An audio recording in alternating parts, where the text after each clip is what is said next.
देखो रे, होई देखिया कोनो लेटल बिया। हाँ।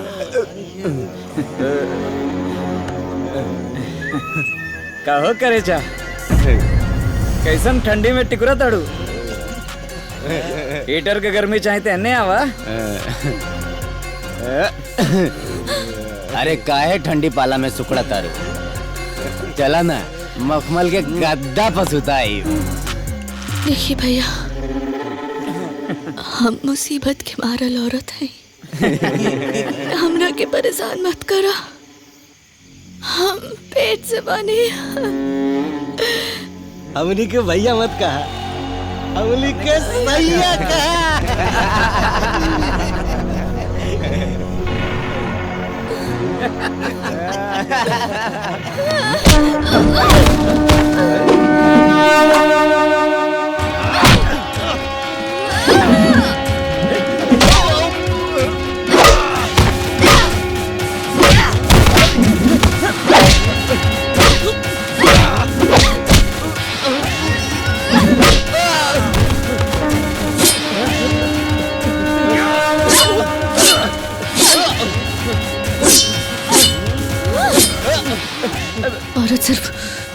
औरत सिर्फ बेलन ना, लाठी उठावेला भी जानेला। अरे तनी लोगन से अच्छा तो रावण बा, जो सीता जी के हरण कैलस, बाकी चेर हरण ना। अरे जे औरत की इज्जत ना करेला ना, ओकरा के हम मर्द ना समझेनी।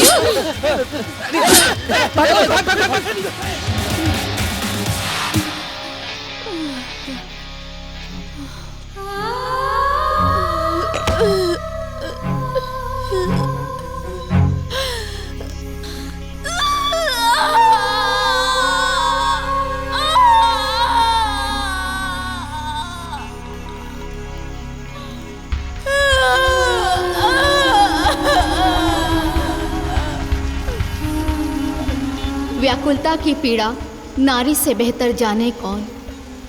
द्वंद्व छिड़ा है मन के भीतर, अधरों पर है धारण मौन।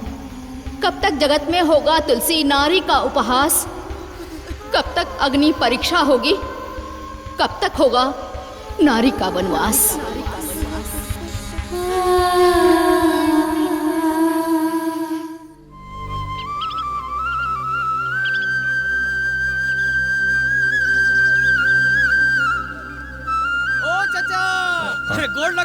अरे खुश रहो बाबू, अरे खुश रहो। और सब बस चाचा आपका आशीर्वाद। अरे सुन ली है कि रामेश्वर के देखा देखा रुआ रल बड़न। हाँ। कौने गांव का? अरे वो चितौरा के बगल में विंदासपुर बानो। चितौरा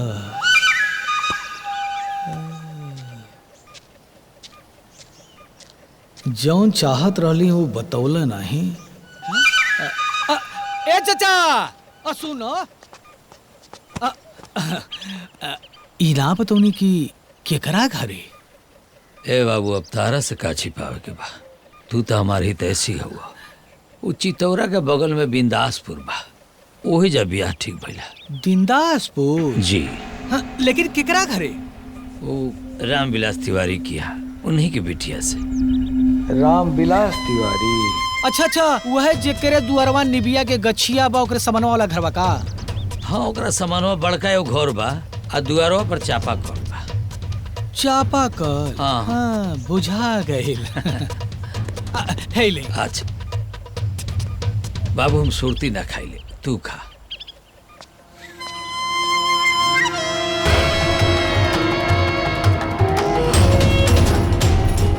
रउआ सुरती ना खैनी, बाकी हम तो सुरती खा।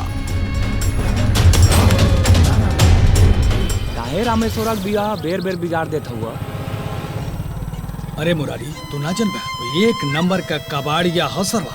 हम पागल ना हैं जौन आपन तेल फूक के 70 किलोमीटर दूर जात हैं बिया बिगाड़े। जब हम प्रधानी में खड़ा रहनी था, ई पड़तार होखे के बावजूद भी राम दुलार के खुल्लम खुल्ला सपोर्ट गए। 3 वोट से हम प्रधानी हार गए। वह उनके घरे के 3 वोट हमके पड़ गई हो तो हम प्रधानी जीत गई होती, बाकी हम प्रधानी के माला ना पहनली, इन्हों के लड़का के बियाहे के मौर ना पहिरे दी। हाँ बुझला मुरारी? हाँ चला आगे देखो थई ना भाई, देखा भाई ना मार खेला।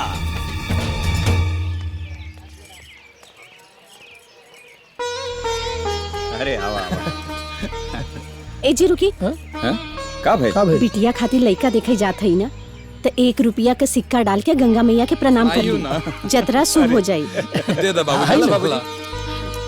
ई रहल। हाँ अब तो ठीक बा ना? हाँ जाई। चलिए बाबूजी, ना तो देर हो जाई। चल।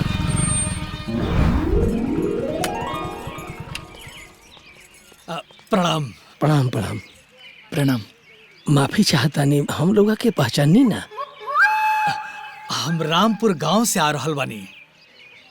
अरे ये तो बड़ा बढ़िया संयोग बा।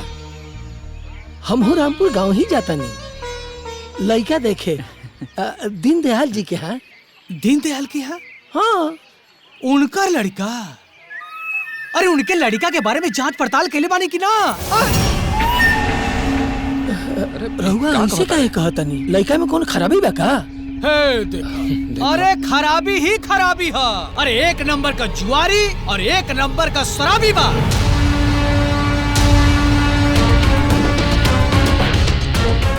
और जाने तनी सुरती बीड़ी छल्ला बना के घुमावेला।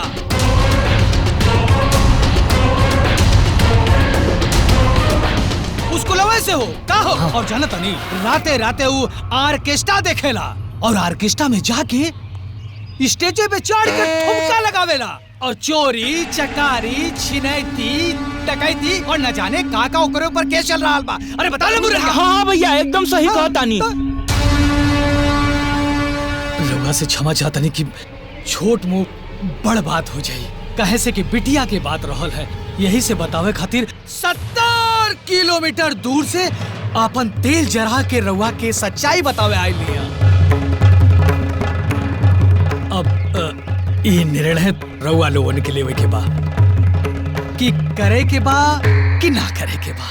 अरे मोर मैया हो, भला होके ही भल मानुस के जे समय पे आ गईलन, ना तो रउआ आज जाके बरच्छा दे देती ना, तो हमारे बिटिया की जिंदगी नरक हो जाई। अब हमने चला था नहीं, रवा लोग आज्ञा दी। चले। एक बात कह चाहता नहीं कि देखिए पर्दारी के मामला है, और एक पर्दार दूसरे पर्दार के कबो देखल ना चाहला, इतना और के भी पता हुई तो हमारे मन नाम ना आवे के चाहिए। कर भला तो हो भला। तो रउआ लोग अब आज्ञा दे हमरा के, अब हम चलता नहीं। प्रणाम प्रणाम प्रणाम। काम हमार हो गए। देखनी जी, गंगा मैया के आशीर्वाद से एगो शराबी और जुआरी से आपन बिटिया के बियाह होखे से बच गई।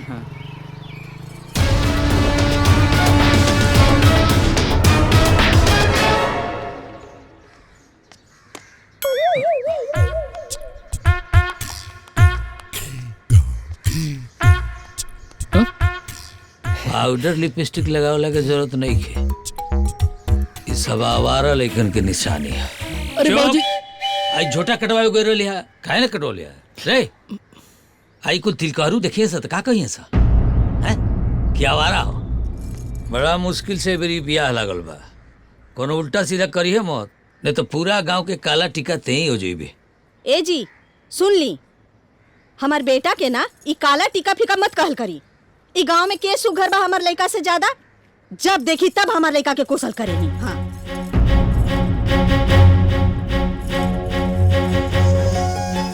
जब देखा तो ये नालायक के ढाल बन के खड़ा हो जाता रे। अच्छा ठीक बा, हम कुछ ना कहे। जो देखे नहरू अवतर सोकनी खातिर कुछ बनल है। हाँ, सूजी के हलवा बना देले बनी, और वो लोग आई हैं तो गरम गरम पकौड़ी छान दे। अच्छा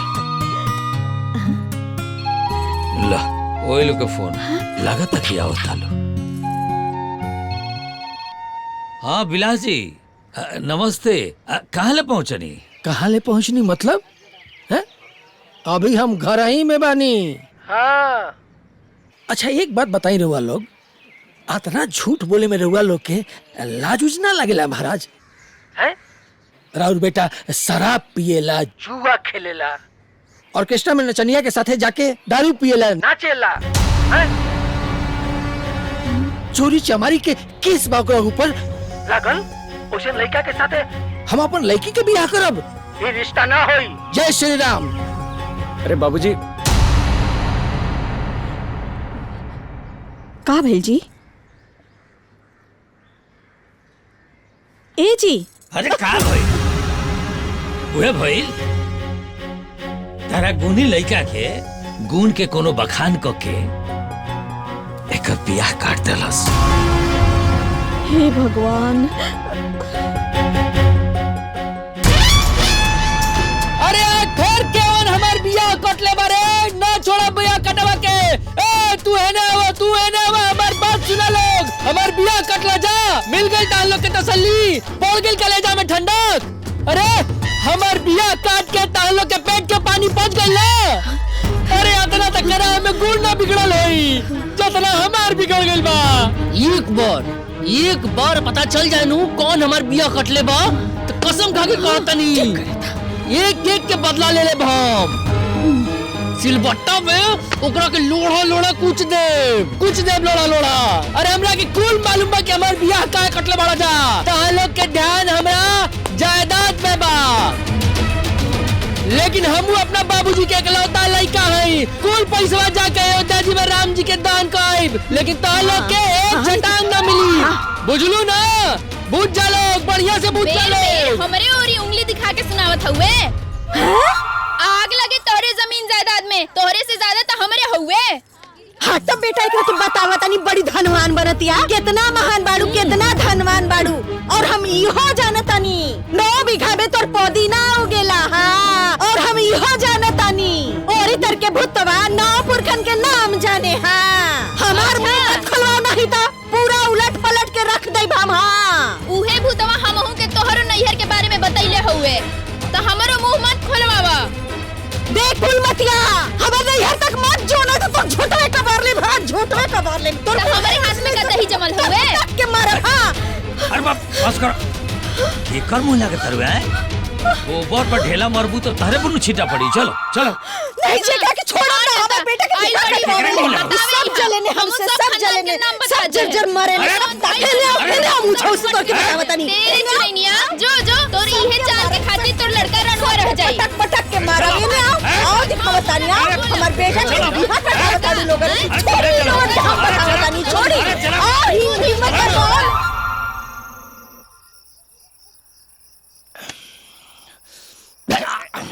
अरे आराम से। हमरा लगा था हमारा हाथ में ना ब्याह के रखा नहीं था।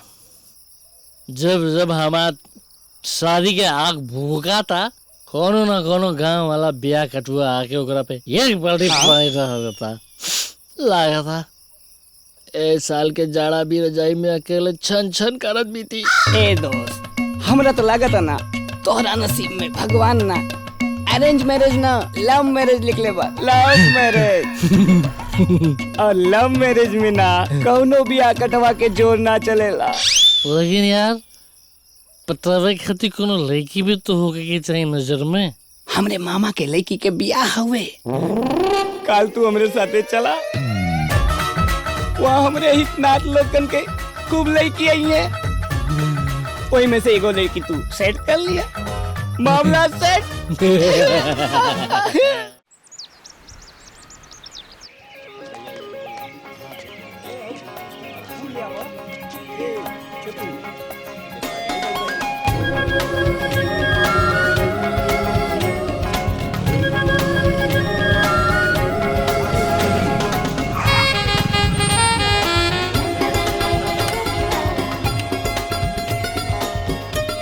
गारी तू तो कल रले की जब पटावे खाती बढ़िया बढ़िया लड़की मिली सन, लेकिन नीचे तो कुछ छड़ुए दिखाई पड़ा दरअसल रे।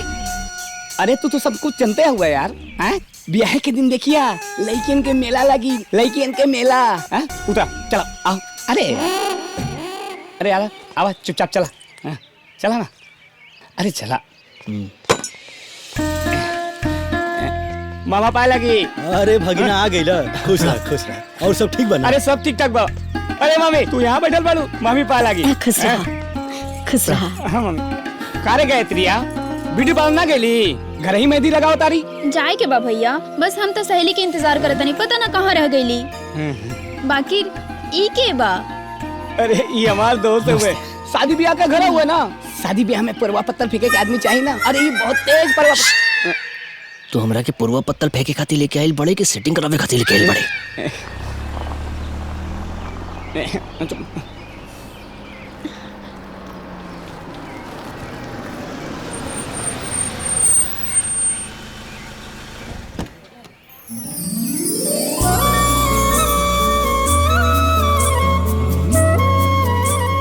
हमार सहेली आ गई भैया।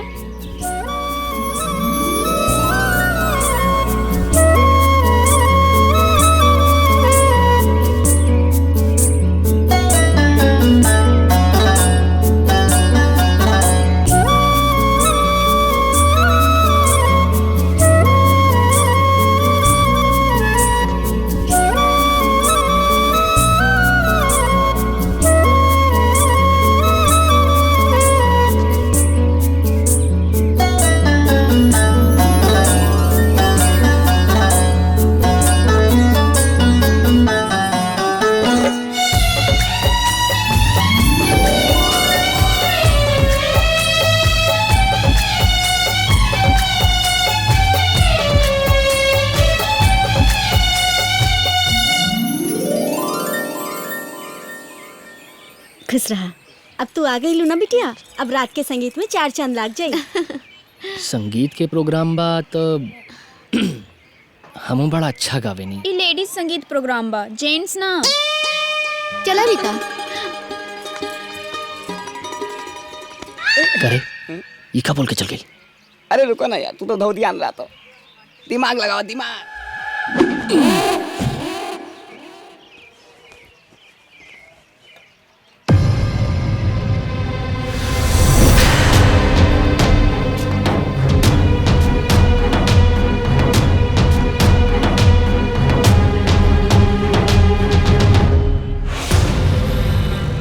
रात में साड़ी, दिन में लुंगी। वाह, बढ़िया कैरेक्टर है। छिछोरा। मैडम हम छिछोरा ना, हीरा है। हाँ, रात में थोड़ा मौज मस्ती में साड़ी ओड़ी पहन के घुस गेल रही है। अगर मतलब ये नहीं कि हम कोनो ऐसा वैसा लिखा है। बहुत ऊंचा कुल खानदान है हमार। जाना तानी तू कितना ऊंचे खानदान से है। तुम्हारी हरकत देख के सब पता चल गई बा, समझे मिस्टर? मिस्टर ना, रामेश्वर। रामेश्वर, हमार नाम रामेश्वर है। जवन भी नाम होके तोहार, बाकी हमार बात कान खोल के सुन ला। हमार नाम रीता है, और हमार नाम ही सिर्फ रीता ना है, हमार चरित्र भी रीता नियन बा। दोबारा हमरा पे लाइन मारे की कोशिश मत करिया।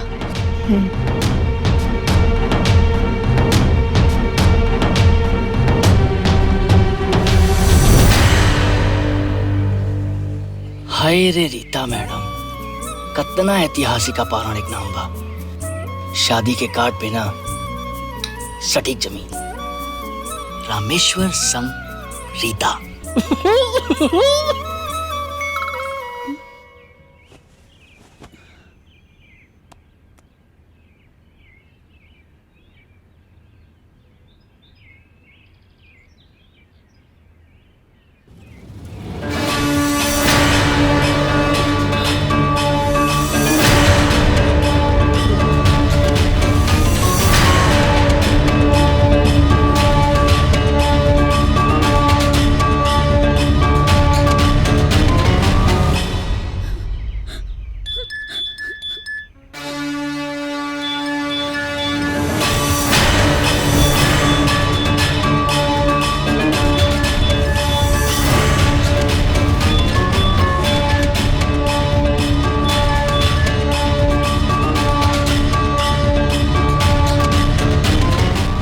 डार्लिंग, कैसन लागत बा हमार बनावल शॉर्ट मूवी? अगर तू चाहता रू ना कि ई वीडियो सोशल मीडिया पे वायरल ना होके के चाहिए, तो आके फौरन हमसे मिला। प्लीज रॉकी, ऐसा मत करिया। 2 दिन के बाद हमार शादी बा। हमार शादी टूट जाई रॉकी। हमार बाबूजी आत्महत्या कर ली है रॉकी, प्लीज। वाह, अच्छा मौका है ही। हम सोचत हई कि ई वीडियो हम तोरा शादी में रिश्तेदारन के सामने टेलीकास्ट कर दिल चाहता नहीं। सास ससुर बाराती दूल्हे राजा भी देख ली है।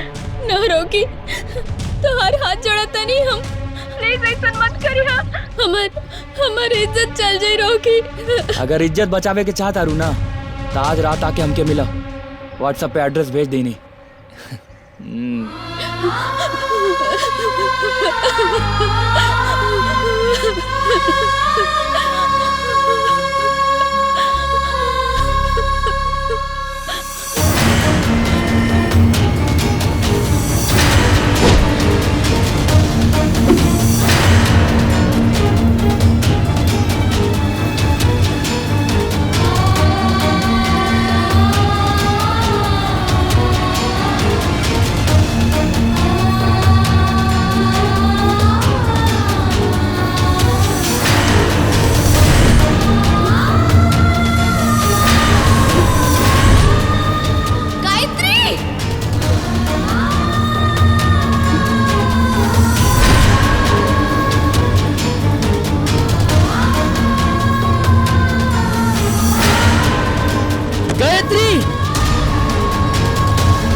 कुछ महीना पहले कॉलेज के कैंप में गई रहनी।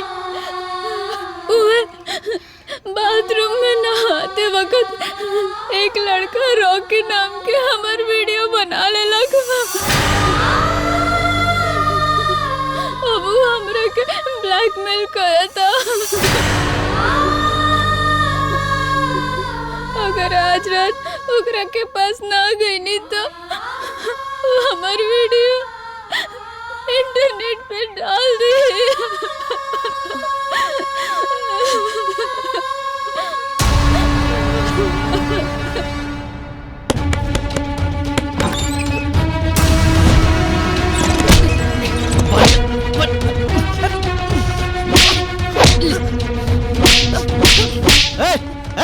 के हो तू? काहे हमरे पेटवा के मारता? राउर बेटा जोन गलती कइले बा ना ओकरा खातिर एकरा के जान से मार देवे के चाहिए। रो मालूम बा कि आखिर कइले का भाई ये वो लड़की की इज्जत के संगे खिलवाड़ कइले बा।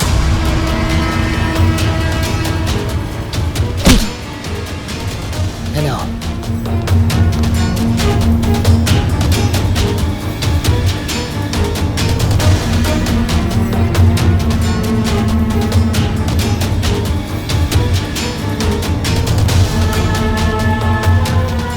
रउआ सब बताई। एगो लड़की के डोली उठे वाला बा और ओकर ऐसा SMS के लीक करते तो ओकर डोली उठी के अर्थी।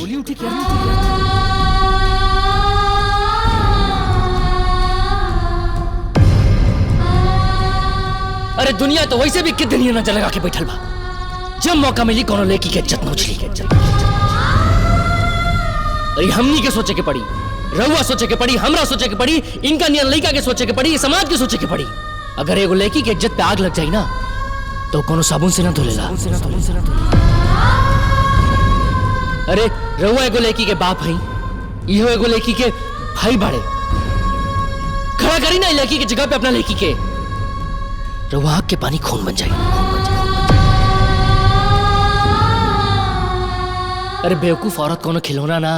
अरे धरती पे देवी देवता के बाद अगर भगवान के कोनो रूप बा तो औरत भी आऊ। अरे अपना आप के मौत के मुंह में डाल के वो एगो बच्चा के जन्म दे ले।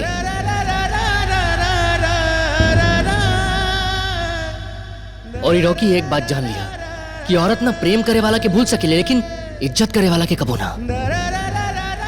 कम से कम एक औरत के इज्जत करे सीख यार।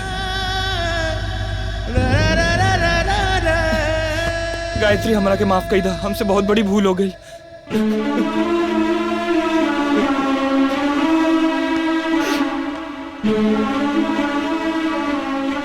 रॉकी, गलती तो हर केहू से होला ना। बाकी जे अपन गलती सुधार लेवेला ना उ सबसे महान होला। तू तो हमार सबसे अच्छा दोस्त बाड़ा ना।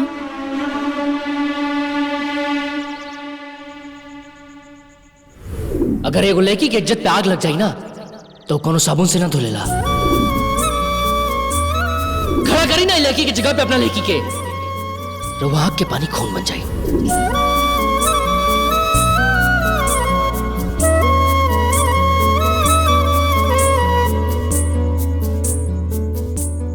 अरे बेवकूफ औरत कोनो खिलौना ना। अरे धरती पे देवी देवता के बाद अगर भगवान के कोनो रूप बा तो औरत भी आऊ। अरे अपने आप के मौत के मुंह में डाल के एगो बच्चा के जन्म दे ले कि औरत ना प्रेम करे वाला के भूल सके लेकिन इज्जत करे वाला के कबो ना।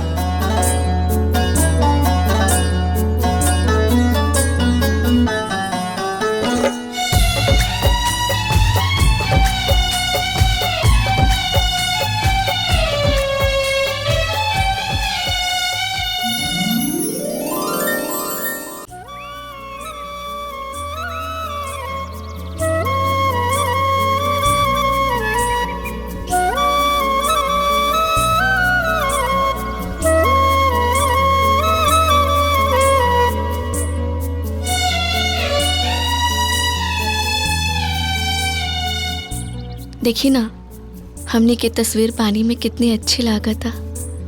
मन करता खाली ऐसे निहारत रही और हमरा एक दूसरा के कब्बो साथ ना छूटे। हाँ?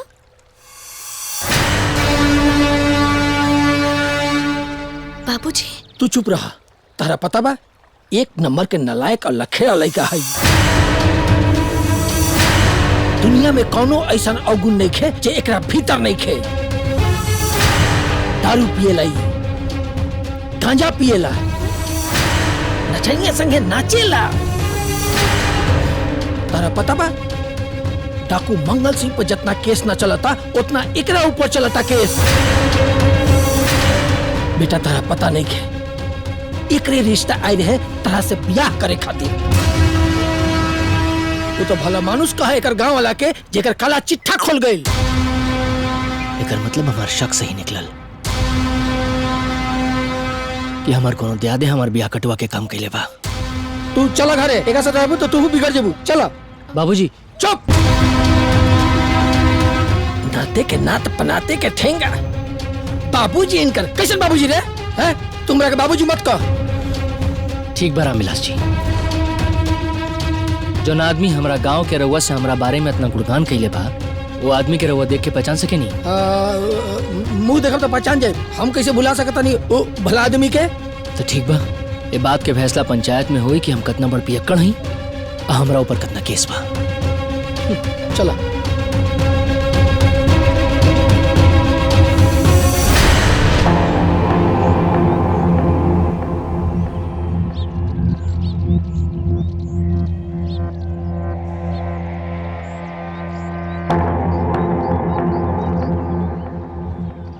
रामेश्वर के बियाह हम ही बिगड़ले बानी।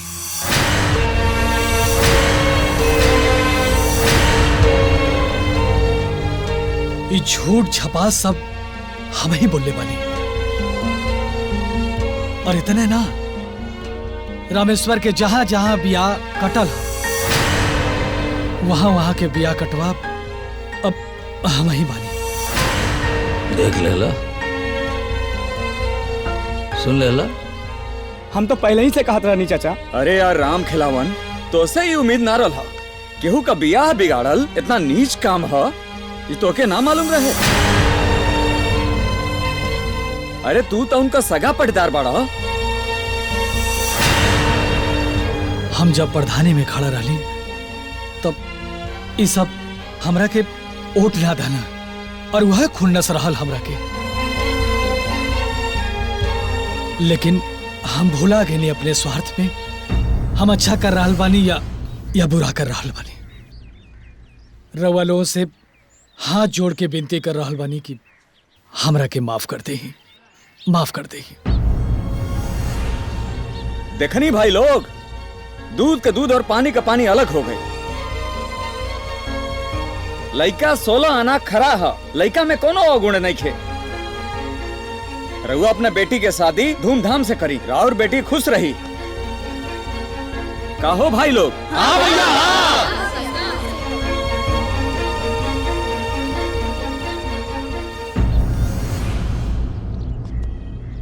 दीनदयाल जी, हमरा के माफ कर दी। हम केहू के बात में आके इतना बढ़िया घर भर ठुकरावत रहनी है। रिश्ता हमरा मंजूर बा। रउआ मंजूर बा तो हमरो मंजूर बा। अब जाके बियाह की तैयारी करी, हम बारात लेके आ जाए।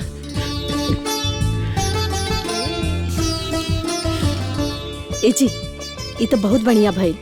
ना तो सोना नियन लइका हाथ से निकल जात। ये बात तो सही बा। जहाँ भाग्य और नसीब रहेला ना, वहाँ कितना केहू बिगाड़े। रिश्ता तो होइए जाला।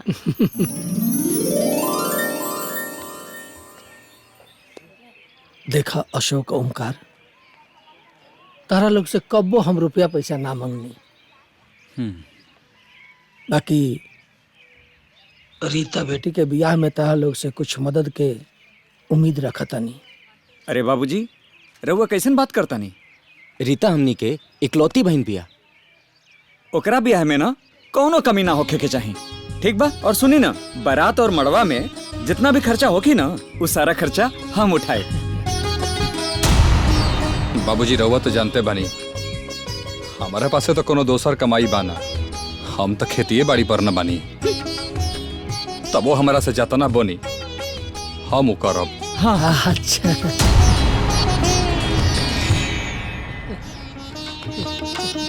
आओ बेटा, आओ, आजा। तू लोग हमार बोझ हल्का कर देला। अरे बाबूजी, रउआ भी ना। अरे बाबूजी, कौन जरूरत रहला काला के कि जितना बन पड़ी उतना दे? सीधा सीधी कह देती कि खेती बाड़ी में बचते कितना बाकी हम दे। ई मनसेधु में कोनो चलाकी नहीं खे। बड़का भैया के देखनी खेती बाड़ी के रोना रो के जान छोड़ा के चल देलन। और रउआ, अरे का जरूरत रहे बारात और मड़वा के खर्चा उठाए के? अरे यार, ये बतावा, शादी ब्याह में कितना खर्चा हो जाला? हाँ, 4 ठे लाठी मिल के एक का बोझ हो जाला, पता बनू। और वैसे भी थोड़ थोड़ करके सब लोग पैसा दिए ना, तो रीता के बियाह हंसी खुशी अच्छे से हो जाए। खाली रीता के बियाह के चिंता करे, अपनो एगो लइका बा, ओकरा बारे में मत सोची। कुल लुटा दी रीता के ऊपर। जरूरत पड़ी तो लुटाइयो दे।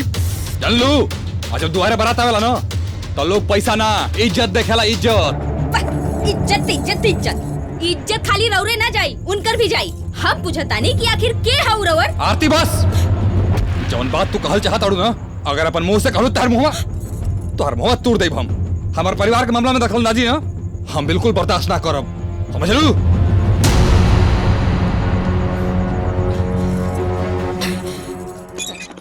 रुक दो। है पकड़। आहा। ए चाची, गेट खोला। चाची प्रणाम। खुश कहाँ चल बा? हाँ, सब बढ़िया बा। तहलो के आशीर्वाद से ना हमार ब्याह तय हो गइल बा। तो तनी अपने यहाँ से तकिया तो सक दे तू। घरे मेहमान आवे वाला बना। इला दम हमरा के दा।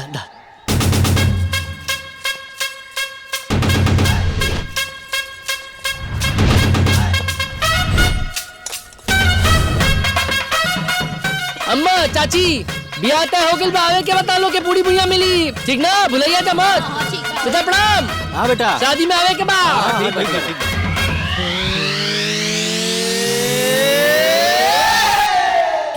इला चाचा जी, 300 पतरी और 400 पूर्वा ले आइल बानी। कुछ कम बेसी होके तो बता दिया, फिर से पहुंचा दे। अच्छा, तो एकर हिसाब किताब बियाह के बाद हुई।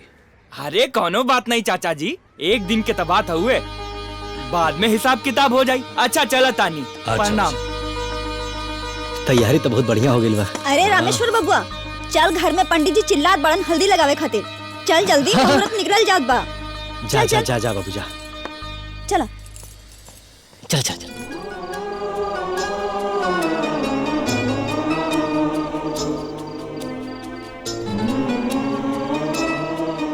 ए बहन, तू लोग तो नहीं बाहर जा।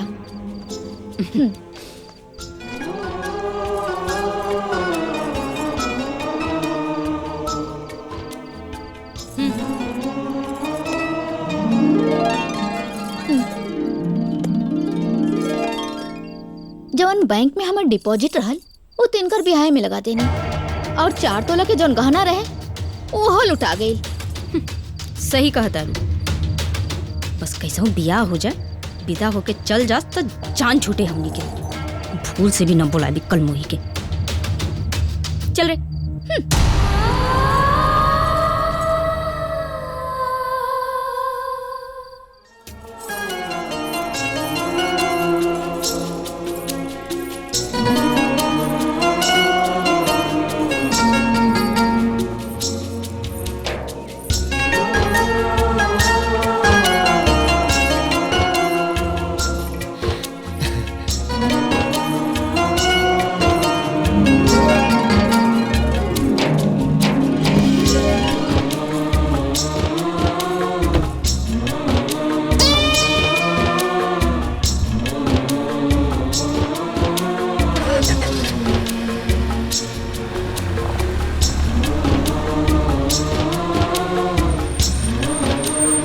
बियाह में छोट मोट लड़का लड़की दुल्हन के संगे आवेला, ये दोनों भौजाई कहाँ होते? हो सकता यहाँ लोग कहाँ कोनो रिवाज होके, लेकिन जौन भी बात ठीक रिवाज नहीं के।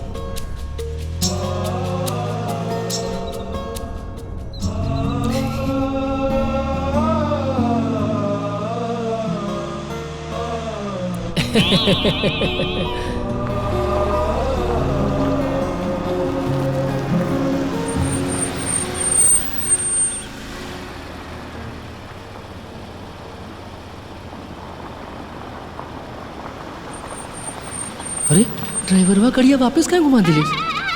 हमारे घरे के रास्ता था आगे से दाहिने, पीछे कहाँ जाता नहीं जामने के।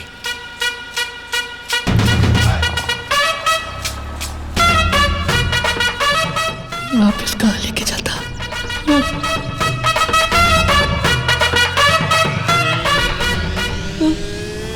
अरे फिर हो चलो इसी। तो गुड़िया फिर वापस आ गई।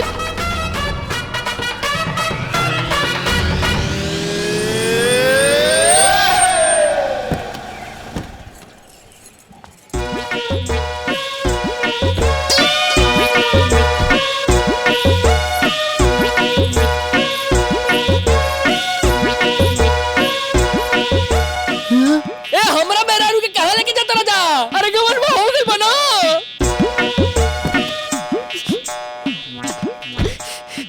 अरे यार समझे जी, रउआ से गौना के बारे में तो बात हो ही गई रहे। रउआ जानते बानी हमनी के गौना ना सहेला। 1 साल बाद रउआ जौन दिन का हम विदा कदम अपन बेटी के। अरे कोनो बात नहीं के, 1 साल के बाद ही गौना हो जाई। अरे साल भर बीते में कितना टाइम है। अच्छा तो चलो। अच्छा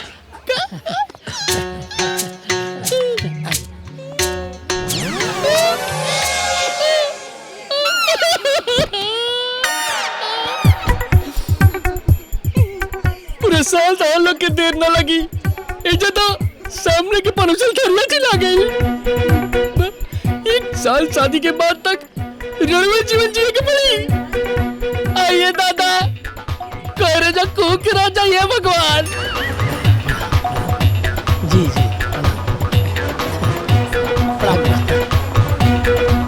चाचा वहां अपन गाड़ी देखा।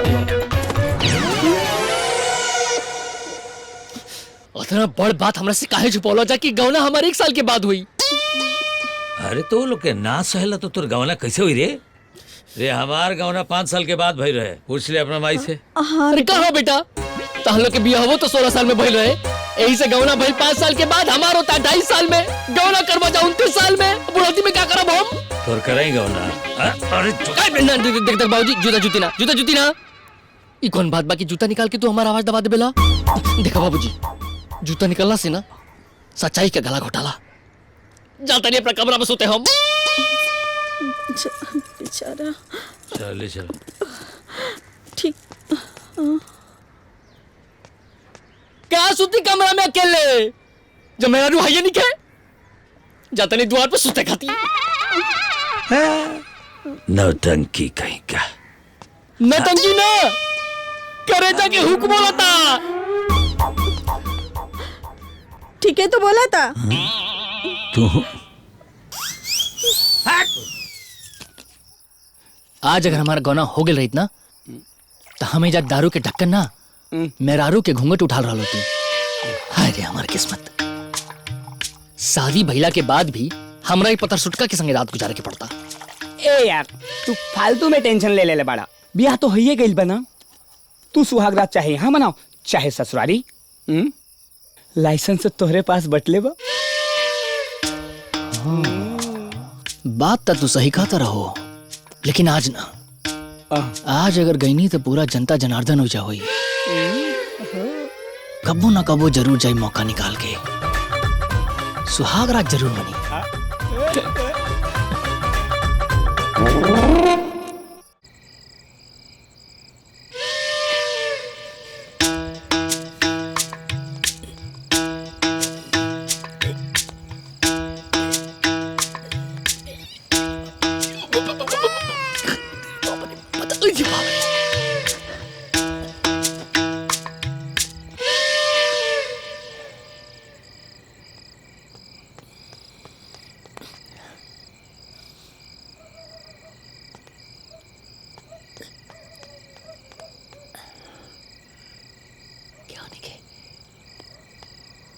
सही बा, मार दे चौका।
भगवान, लागा था घर में चोर घुस गइल बा। हमरो से ऊंची तोरी पोयल गोरी, हमरो से ऊंची तोरी पोयल गोरी, जो बोर बोर तोरे कदम चूमे। हमर कलेजा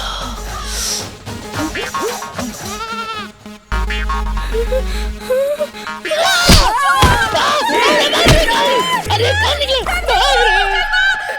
भाग रे भाग रे चोर चाल चल रे भैया, पकड़ा के लिए तो बहुत पिटाई गए। अरे बाबा तेरे गलती नहीं है, तू मत मत तू क्यों नहीं नहीं अरे कबड्डी कबड्डी कबड्डी कबड्डी कबड्डी कबड्डी अरे यार मैं मर कर दे रहा है, हमारा पीठ पे जाकर भाग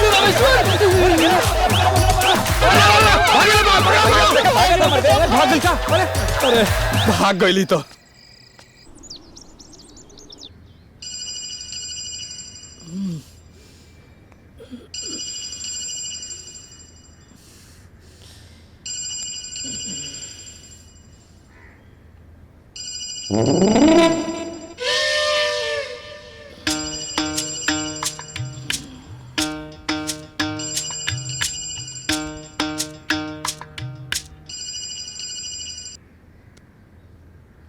हेलो हेलो, अरे तू हमरा के अपन घर के दीवार का दिखा रहल बाड़ा? हमरा के तोहार मुंह देखे के बा, मने फ्रंट कैमरा करा। अभी मुंह दिखावे लायक नहीं है हमार। मतलब अभी तुरंत सुत के उठल बानी, मुंह नाक नहीं की धोले, आंख में कीचड़ लागल बा। तू बताओ ना का बात बा। ना हम ना बताई, पहले अपन मुंह दिखावा। यार ये लेकी ना मानी। अच्छा रुको पहले। हाय दादा, कैसन फाटल कोहड़ा जैसन तोहार मुंह हो गई बा। ओ काले को रिश्तेदारी में गेल रही, यहाँ लौटत खान थोड़ा कोहरा रहे, गिर गई नहीं, चोट लग गई। तू बताओ ना का बात बा। अरे वो काल है ना, हमरा घर में चोर घुस आयल रहा है। और चोर सबसे पहले तेरा भौजी के कमरा में गई। हाँ अच्छा कि उनकर पायल चुरावे की कोशिश कैलस। हाँ फिर तार भौजी उनका के देख के चिचिया दिली। उनकर आवाज सुन के पूरा घर वाला उठ गइलन जा। अब फिर चोर जना के बॉल भर कुटले। ये सब तोरा के कैसे पता? कहे से कि मलिकार वो घटना के घटित करे वाला हम ही न रहनी हा। तू रहला हा? ए पहले ही बताओ, ऐसे केहू आदमी के मारेला जैसे तो लोग हमारा के मरल पड़ा जा। ऐसे तो केहू अपना घर के बाहर के कुकुरों के ना मारेला। पहले ही बताओ कौन रहे जो हमरा खाली दुकान पे अतना मरले बा। अभी ले दुखाता कहीं बैठा तो नहीं तो। अब जब चारों तरफ से सामूहिक पिटाई होता तो का पता चला कि केहू के लात मुंह हाथ कहाँ से पड़ा था। बाकी एगो बात बताई, रउआ इजा करे कायल रहला हा चोर नियन? अरे हम तो अपना करेजा से मिलायल रनिया। सोचनिया की तारा से मुलाकात हो जाई हमार। सोचनिया की तारा से मिल ले, तारा के देख ले। हमरा का मालूम रहे कि हम गलती से तारा भौजी के कमरा में घुस जाइब। तो हमरा से पूछ लेते एगो बार फोन करके, तो हम बता देती कि हमार भौजी के रूम सीढ़ी के बाई तरफ वाला बा और दाई तरफ वाला हमार बा। बाकी आज मिले आ सकताड़ा। अरे ना बाबा ना, अभी ना आइब। पूरा गांव में हल्ला हो गेल हुई कि एगो चोर घुसल बा। पूरा गांव के लोग एकदम चौकन्ना हो गेल हुई, पहरादारी बढ़ा देले हुई। अभी ना घुसा, अभी आइब तो बवाल हो जाई। अच्छा मुहूर्त देख के हम फिर कबो आ जाइब। अच्छा रखो अभी हम जा तनी फ्रेश होके। मैं देहिया पे हरदी प्याज छपे के बा, बड़ा दुखाता यार।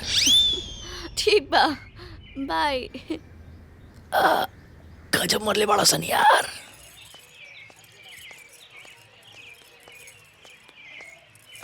भैया हाँ? ओ कॉलेज खातिर पैसा चाहिए। कितना? 10,000 रुपया। हाँ अच्छा। अंजना एगो काम करा, अलमारी में से 10,000 रुपया लाके रीता के दे दो। अंजना, अरे तोहरा सुनात नहीं का? कहनी ना कि अलमारी में से पैसा निकाल के रीता के दे दा। सब सुनाई देता, बहिर नहीं खी। रउआ आनहर हो गेल बानी।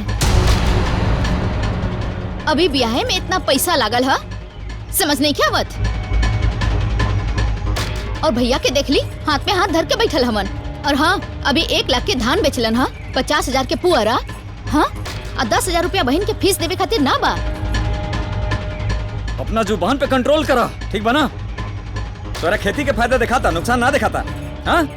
अरे जोताई है, बुआई है, खाद है, पानी है, सब में खर्चा लगेला। और खेती में नुकसान छोड़ फायदा नहीं क्यों होला। और बहस मत कर हमरा से। चुपचाप खाली उठ के जाके अलमारी में से पैसा लाके रीता के दे दो। रउआ कुछ कहीं, हम 1 रुपया ना देम। अंजना हमकर पगला गेल बड़ा का? घर के लक्ष्मी पर हाथ उठाओ ताड़ो। कुछ गलत कहली है का अंजना? काल के बेचले बानी धान पुअरा हम। दे दे तनी रीता के पैसा। ला रीता, हई पैसा ला।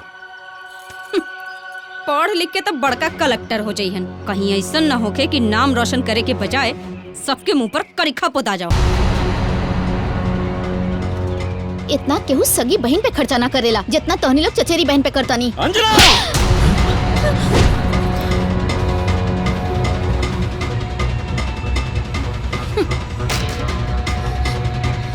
देवर जी, थप्पड़ मरला से सच्चाई ना बदल जाए। चचेरी हैं तो चचेरिये रही है।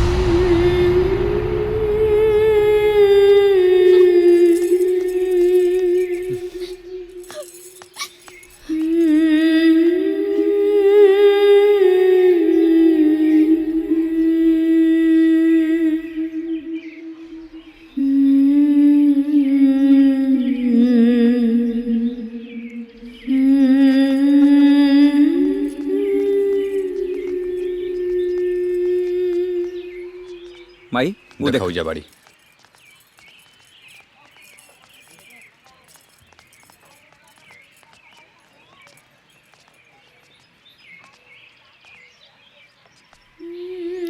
रीता बेटा,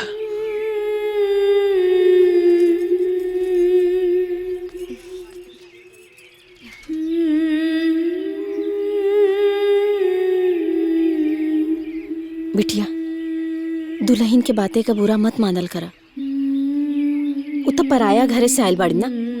अच्छा एक बात बताओ, अशोक ओमकार तोहरा में कबो भेद कैलन हा या फिर हमनी के कहीं नहीं जा?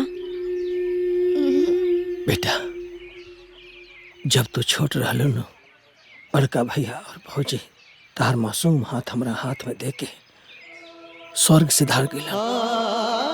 एगो बेटी के कमी रहे, तारा पाके वो पूरा हो गई। बेटा अगर तोरा परवरिश में, तारा पालन पोषण में कोनो कमी रह गई हो के हमरा से, तो हमरा के माफ कर दिया बेटा। ना चाचा जी, रउआ ऐसा ना कही। माई बाबूजी के गैला के बाद रउआ हमरा के इतना प्यार देनी कि कबो माई बाबूजी के कमी ना महसूस भइल। रउआ के चाचा जैसे तो दुनिया में केहू के चाचा नहीं के। ना बेटा, ना बेटा, सच तो ही बा कि हमरा भतीजी जैसा दुनिया में केहू के भतीजी नहीं के, केहू के नहीं के।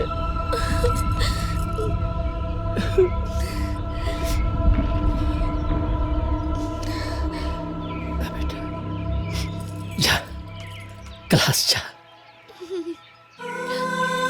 खुश रह।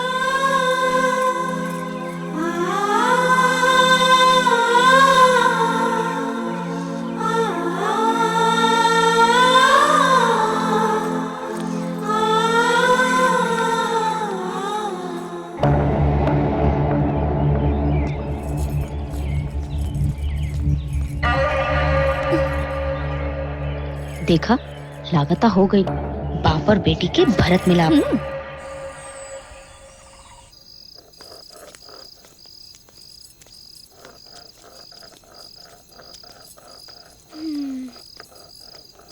आ गई लो? हाँ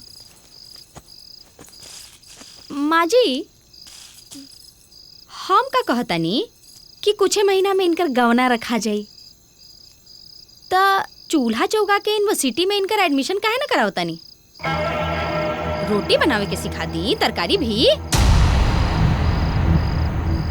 का करिए गुण और सहूर सीख के? दुगो भाई बाड़े ना ओरहन सुने खातिर।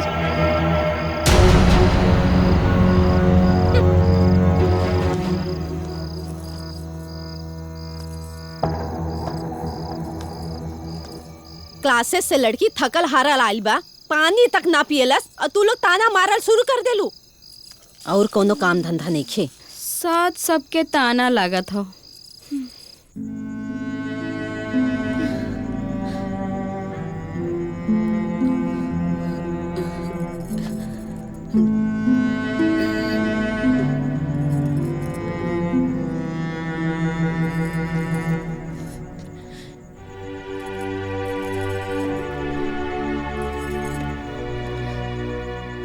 बिटिया हम तोहरा के कितना बेर समझेले बानी कि ऊ दोनों बेचैरियन के बातें के बुरा मत मानल करा। एक कान से सुना तो दूसरे कान से निकाल दो। चला अंगनी में तोहार बाबूजी खाए खातिर इंतजार करत हैं। चला चल के खा ला। हमरा भूख नहीं खे। तू तो जाना तारू ना कि तू न खाना खाइबो तो तोहार बाबूजी भी न खाइहन और तोहार माई भी न खाई। और फिर बिटिया मन के नाराजगी के सजा पेट के ना देवे के चाहिए। और तोहरा के पता बा, आज हम तोहरा मन पसंद का मटर का पूड़ी, टमाटर का चटनी और खीर बनैले बानी। चला चल के खा ला। चला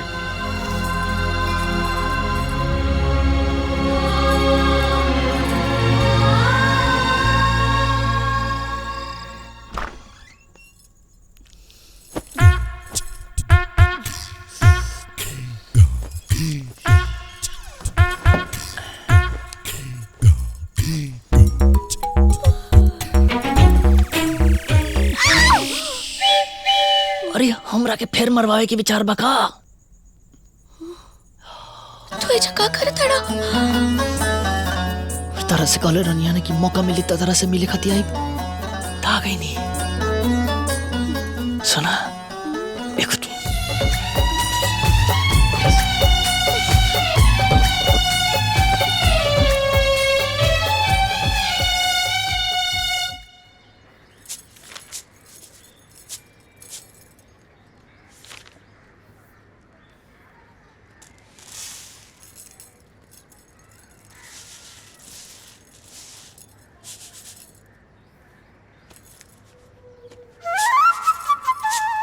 अरे हमार तारीख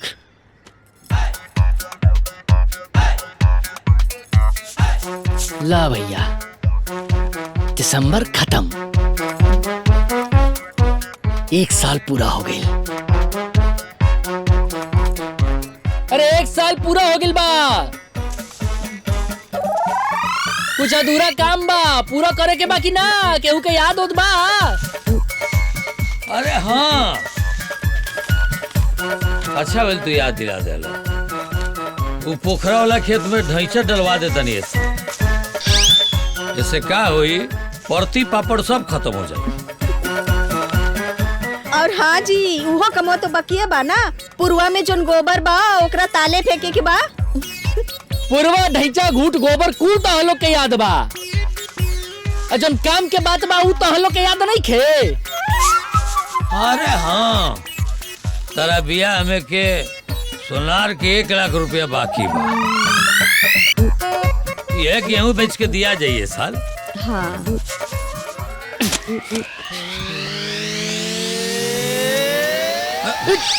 बिया के कुल उधारी तहलो के याद बा, लड़का की गौना तहलो के याद नहीं खे। ई बुढ़वा गौना ना करवाई हमार। ए जी, अरे काहे ओकरा के इतना सतावतानी? पंडित जी से कोनो अच्छा दिन दिखवा के समधी जी के संदेशा भेजवा दी। अब गौना करा के दुल्हन घरे ले आवे के चाहिए। हाँ बस। अच्छा अच्छा।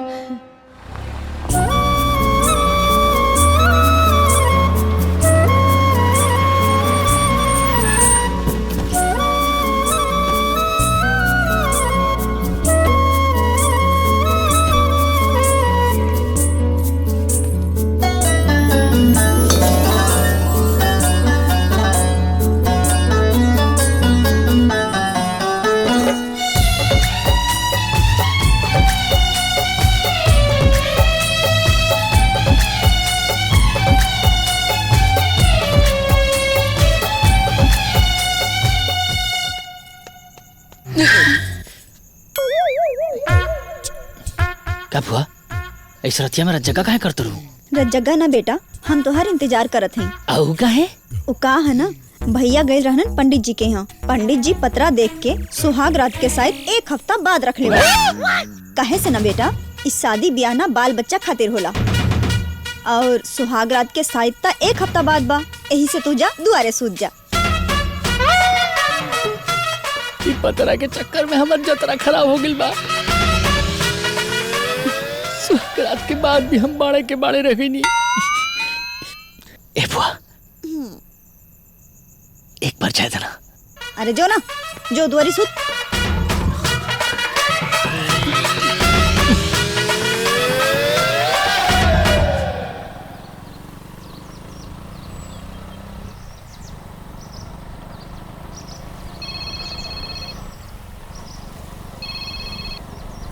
हेलो, हाँ फुआ के छोड़ देनी। हाँ फोकट के जहमत कहीं नहीं है। जब बिहाने जाए के रहबे कैला तो रतिये खान फूफा संगे चल गए लतीन।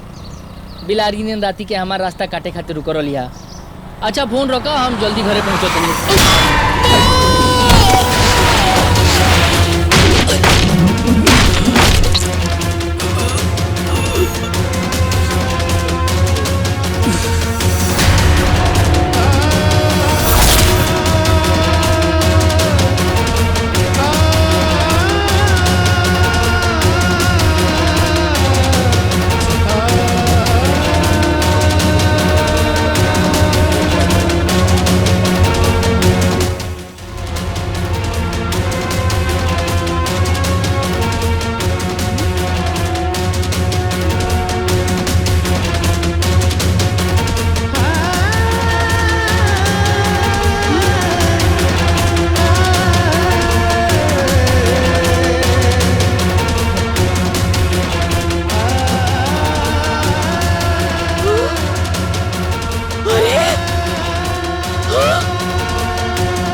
ए बेटा उठ।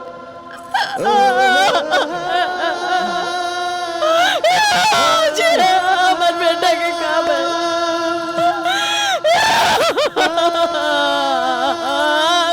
ए बेटा।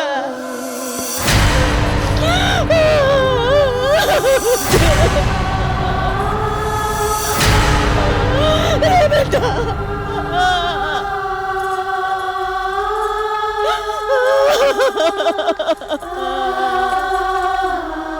का हो गई? का हो गई लिखरा के अम्मा जी? हम पूछता नहीं।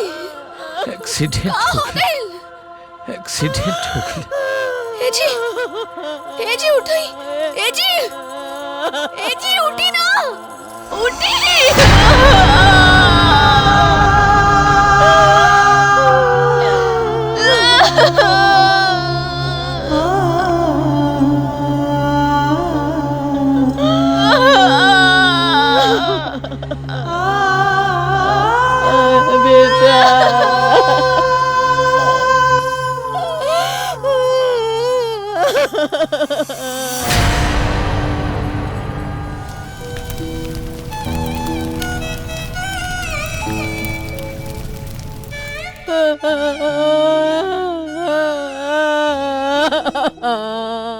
अब का करबू ए बहिन? नदी नाला के पानी सूख जाला लेकिन बेटा के वियोग के आंसू ना सुखाला। का करबू? अब का करबू चाची, तोहार पतोहू के गोड़े नीक ना रहे। अभी पतोहू के आए हफ्ता भर भी ना भइल, तोहार जवान बेटा के खा गइलो। सही कहा तारू दीदी, इतना मुश्किल से बियाह भइल, साल भर बाद गौना भइल और गौना होते ही सब उजड़ गई। आपके एक्के गो आँख के तारा रहे उहो भगवान से ना सहाइल। एमे भगवान के काहे दोष दे तड़ू बहिन? कुल उहे करमजली के फूटल किस्मत से भइल बा। भगवान ऐसन मनुष्य पतो केहू के ना दे।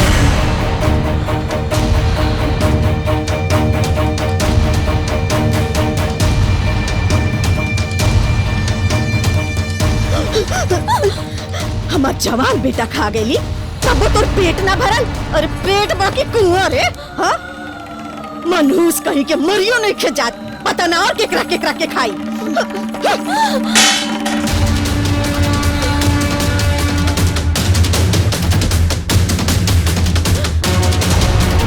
देखो हो, देखो नौटंकी बाज, बेहोश होए के नाटक करतिया। बचो।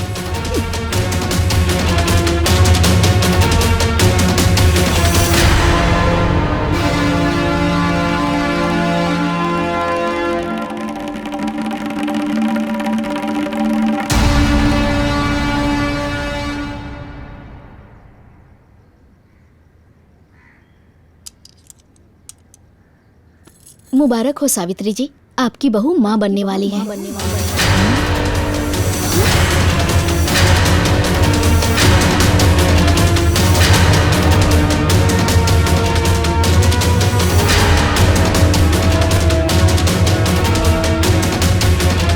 कमजोरी की वजह से इन्हें चक्कर आ गया था।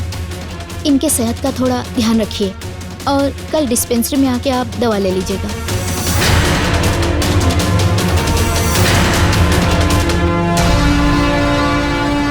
अरे बाप रे बाप, दादा हो दादा। अरे मनुष्यत के साथ साथ बच्चा लो बिया हो। पता न के कर बाप अपन नैहर से लेके हमरे घरे आइल बिया।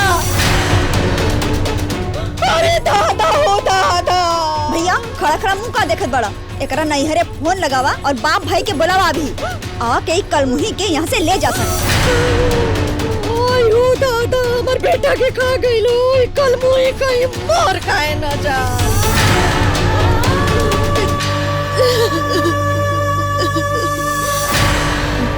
हम पूछल चाहता नहीं, जब गौना होके एको हफ्ता ना भइल और हमार बेटा सुहागरात मनैबे ना कैलास, तो एकर पेट में बच्चा कहाँ से आई? पूछी अपन लाडली बिटिया से, केकर पाप अपन पेट में लेके नैहर से हमरे घरे आइल बिया। पूछी।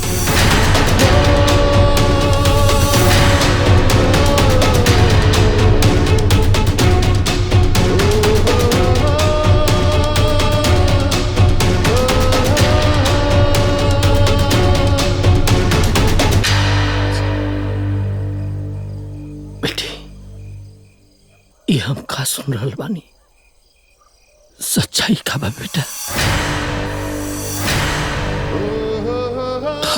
हमार क्रिया बेटा झूठ मत बोलिए, सच सच बताओ का बात बा। बाबूजी हम सच कहता नहीं, हम कोनो पाप नहीं की कही। शादी के बाद ये हमरा से चुप चुप के मिले आवत रहले।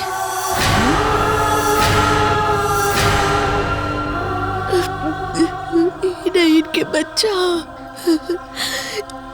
सच ये बाबूजी, हम सच कहता नहीं बाबूजी, इनके बच्चा, हम झूठ नहीं की बोला। अरे बाप रे बाप, दादा हो दादा, देखा हो एकर ढिठाई है? अपन कल पाप हमार बेटा पर मढ़तिया, हाँ? पुलिस नहीं कही की, हम इसे माने खातिर तैयार नहीं की, ये झूठ बोलतिया। रामविलास जी, रुआ के इज्जतदार समझ के रुआ के हम अपना बेटा के ब्याह करेंगे कि राहुल खानदान इतना नीच हो सकेला, हमको सोचलो ना रोनी। देखिए भाई साहब, हम राउर हाथ जोड़तानी, गोड़ पड़तानी, ले जाइए अपन बेटी के। हम अपन जवान बेटा खो चुकल बानी, अब हम अपन इज्जत खोए खातिर तैयार नहीं की। ले जाइए बच्चन के। बस सावित्री जी बस, हमार बेटी के रहुआ बच्चलन नहीं की कह सकत। राहुल हम हर बात मान सकता नहीं, लेकिन ये बात हम कब नहीं मान सकत कि हमारी बेटी बच्चलन बिया। हमारी बेटी के चरित्र में कोनो दाग बा, और ही हमार बेटी भगवान से एक बार झूठ कसम खा सकेले, लेकिन हमार ना। हमार बेटी के नाम ऐसे ही ना, एक जैसा चरित्र भी एक पवित्र।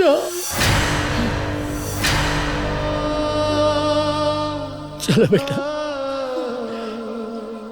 ऐसा सफाई देना से कोनो फायदा नहीं है। चलो बेटिया घर चला।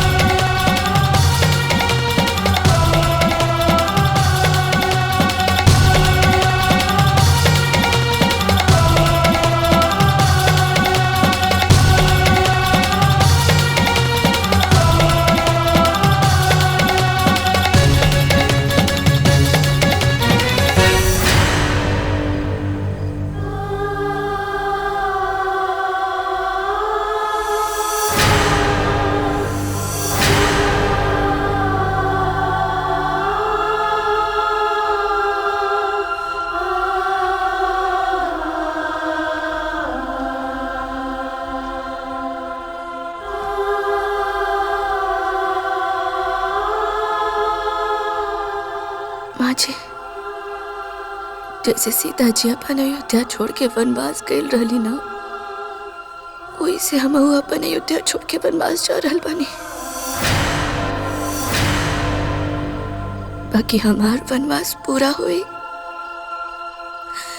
कैसे कि हमार सच्चाई या तो हम जाना था नहीं, या तो ऊपर वाला महादेव।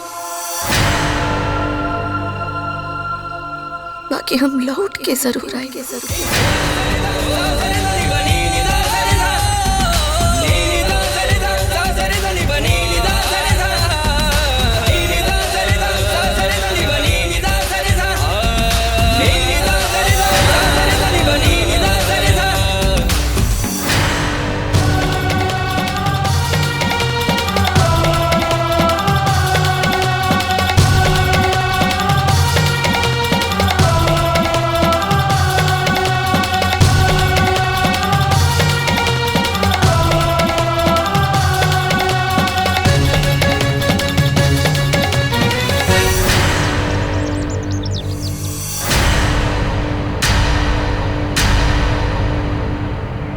में पढ़ाई करत रहली।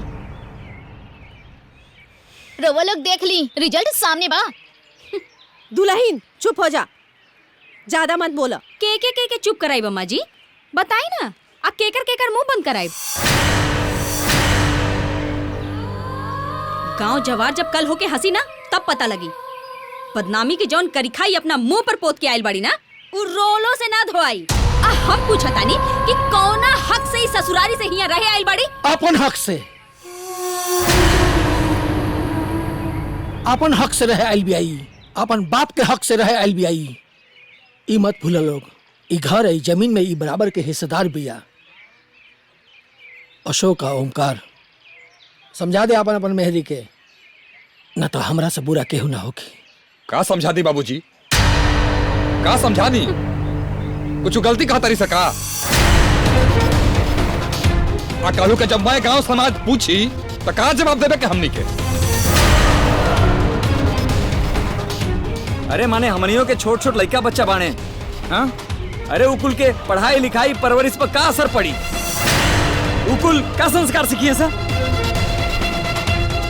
बाबूजी देखी ये सब राउर छूट के नतीजा है।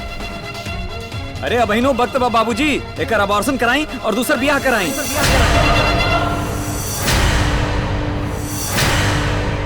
रुआ जगहसाई से बच जाए, बुझाइल नू?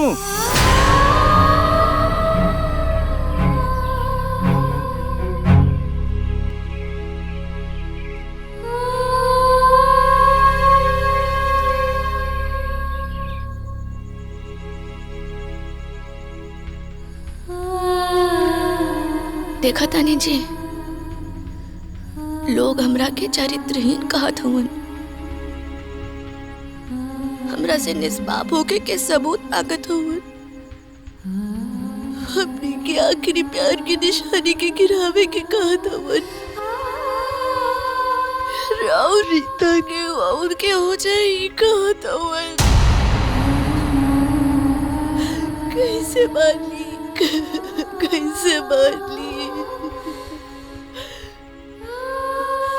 अरे सीता तो हर जन्म सिर्फ राम के हई, और अगर ये वक्त हमार अग्नि परीक्षा देवे के हो ना, तो हम हर अग्नि परीक्षा देवे खातिर तैयार बानी। समाज के हर जुल्म ताना सहे खातिर तैयार बानी, ताकि हार न मानब। हम अपन बच्चा न गिराए, हम अपन बच्चा न गिराए।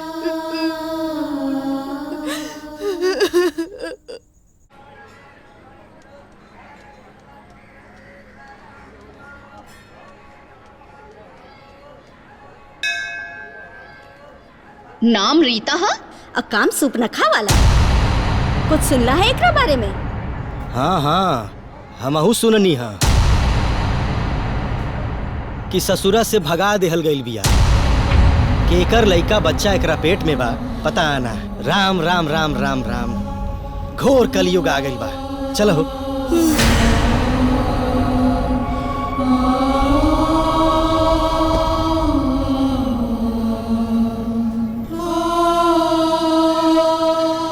सब केहू के तू दो नेत्र बा, रउआ तो त्रिनेत्रधारी है ना। अब न्याय अन्याय सब कुछ रउआ हाथे बा, अब रउआ के ही सब कुछ देखे के बा।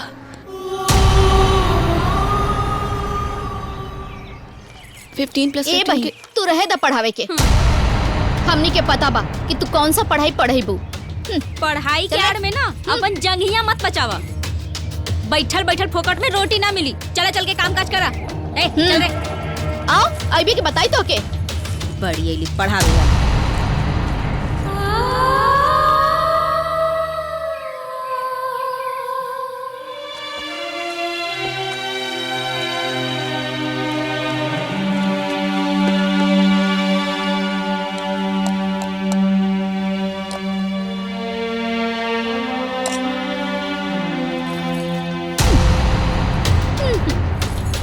खातरी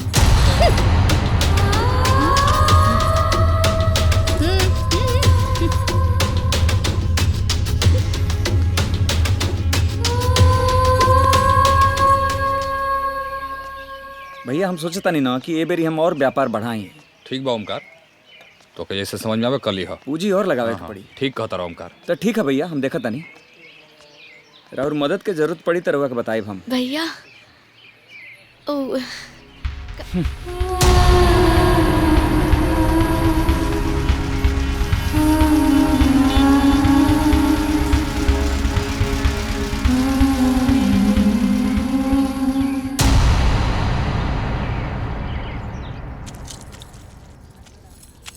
ए अंजना,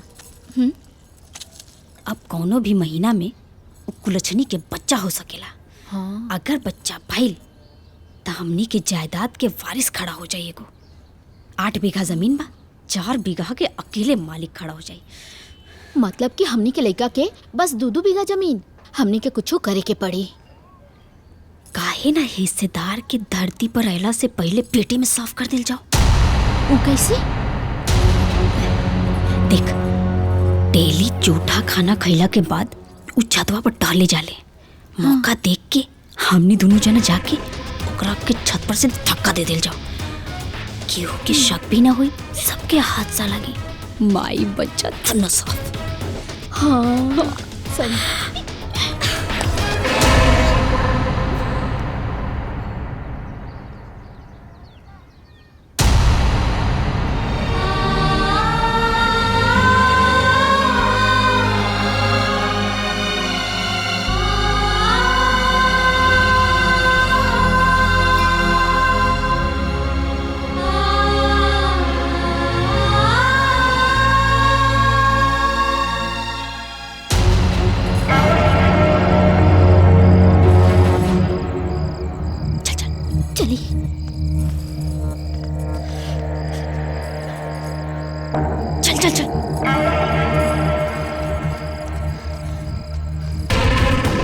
एजा तो नहीं खे।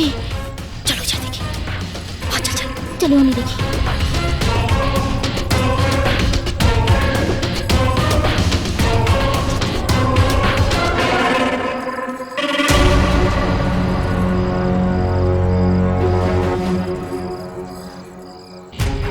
अरे चुनमुन के पापा! अरे मुन्नी के पापा! अरे चुनमुन के पापा! अरे अरे देखी जल्दी आई, कहाँ बानी? कहाँ बानी? अरे आवत तानी भाई, का हो गइल? काहे आधी रात के चिल्लात बाड़ी?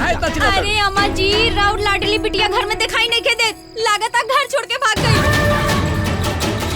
एगो और कलंक लग गइल माथे पर हमनी के। रोज के खिटखिट से परेशान हो गई है हमार बेटी। खून के खूद पे किचियत रहे। अशोक ओमकार, खड़ा खड़ा मुंह का देखत बड़ा। जल्दी से गाड़ी निकाला और रीता के ढूंढ के लिया आवा। कहाँ ढूंढी जा? हाँ, बदनामी की कलंक, कोनो जरूरत नहीं के ढूंढे के। खुदे भाग के गइल बिया ना, खुदे वापस आई। हम तो यहाँ नहीं सूते, तो हम लोग जा लो। तो हम लोग जाके चुपचाप सूता जा। कहाँ खड़ा लोगे जा? हाँ हाँ जा जा, चलो। हाँ हाँ चला लो।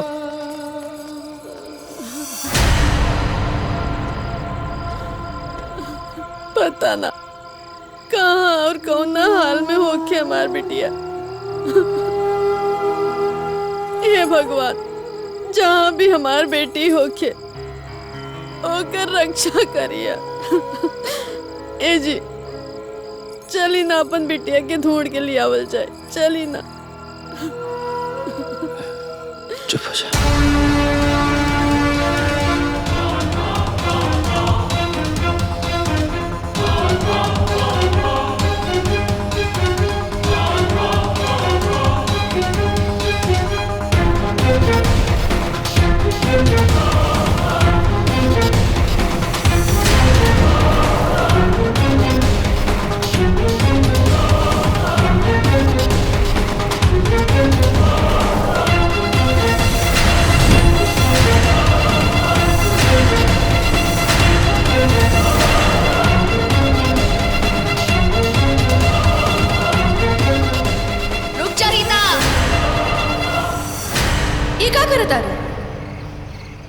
हार मान गईलू दुनिया के ताना से। अरे भूल गईलू अपन सास से कईल वादा, भूल गईलू रामेश्वर से कईल वादा। एक बात याद रखिए रीता, आज नदी में कूद के भले तू मर जेबू, बाकी तोहरे चरित्र पे लागल दाग कबो न मरी। आजू तोहरा मरला के साथे उ अमर हो जाई। दुनिया सच्ची और तोहरा के झूठी कही, झूठी कही, झूठी कही, झूठी कही, झूठी कही, झूठी कही, झूठी कही, झूठी कही। हम झूठी नहीं की, हम झूठी नहीं की, हम झूठी नहीं की।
कुछ ना मिली, जा यहाँ से, चल जो।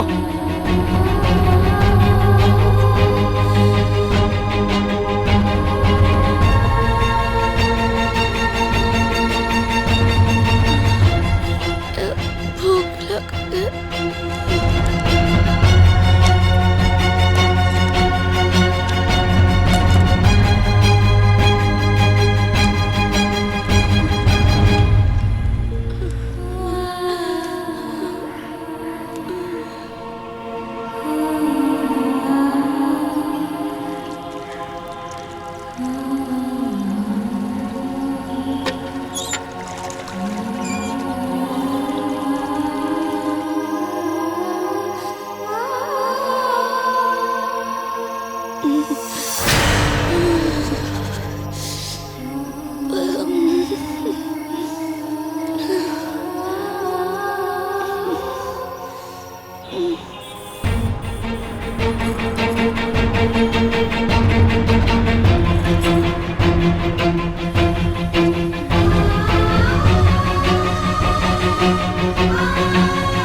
जौन सामान कहनी है ध्यान से लेते आई। हाँ ठीक है।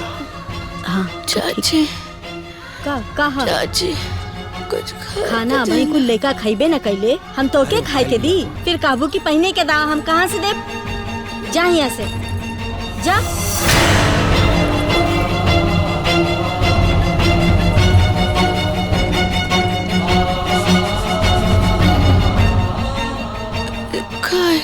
जब खाए के ठिकान ना रहला तो बच्चा काहे के पाल ले लूहा। चला हटा।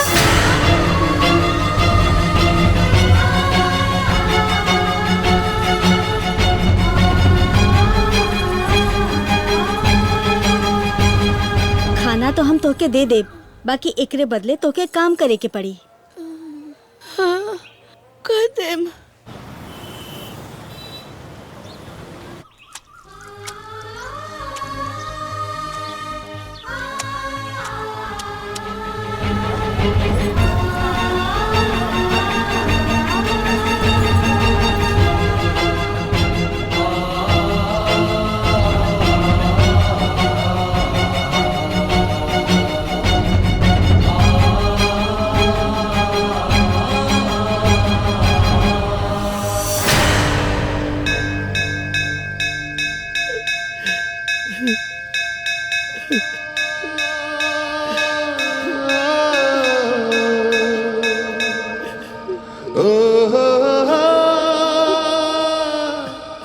भगवान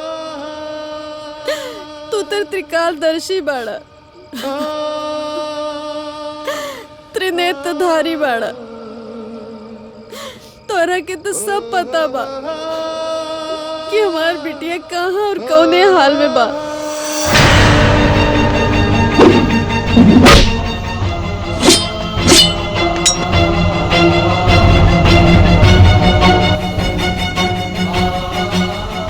व्याकुलता की पीड़ा नारी से बेहतर जाने कौन। द्वंद छिड़ा है मन के भीतर, अधरों पर है धारण मौन।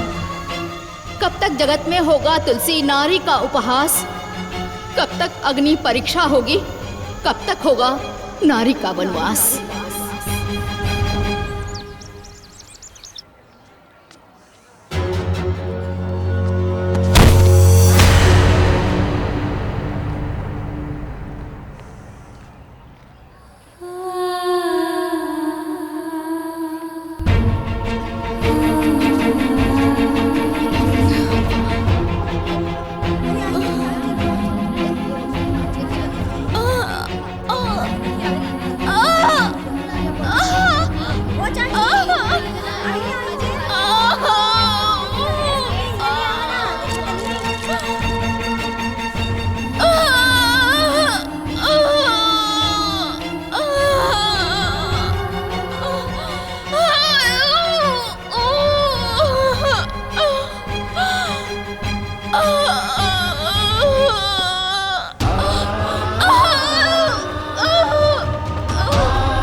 लड़का भाई हाँ, देखा ये बेटी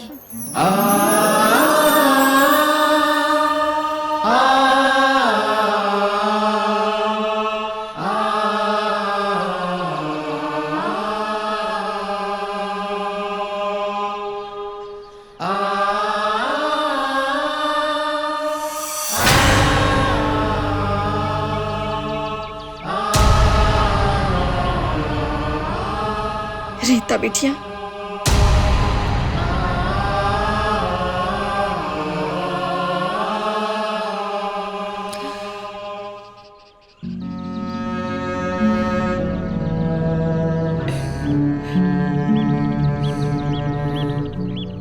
नाती के नानी के ना दिखाइबू बिटिया घरे चला नाती भइल बा ना हम सोहर गवाई है ना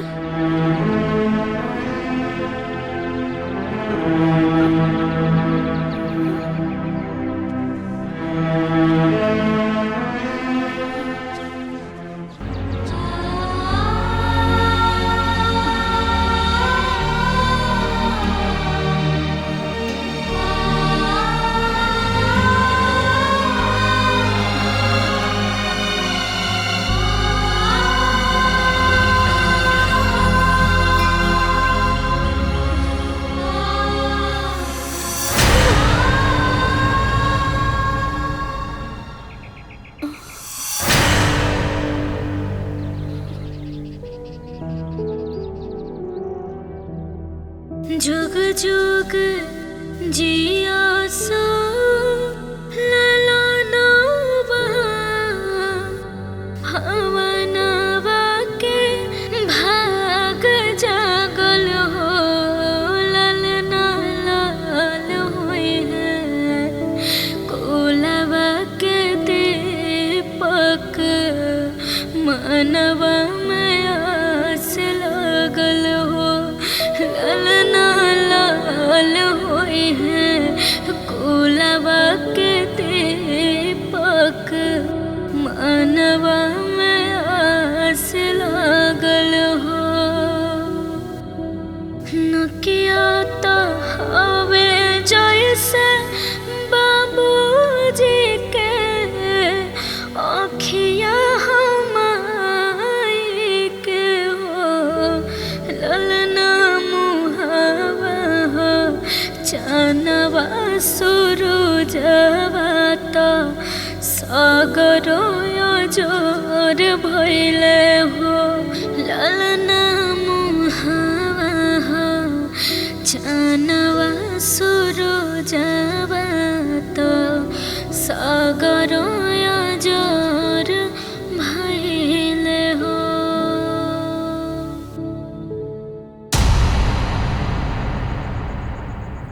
कुछ खा लेते हो कि बिना खाए पिए कितना दिन जियब खा रोला से रीता मिल जाए है का आज रीता के 9 महीना पूरा हो गए। पता ना लड़का बच्चा भइल की ना। शुभ शुभ बोला दे कि शुभ शुभ बोला। भगवान इतना निर्दयी नहीं खा।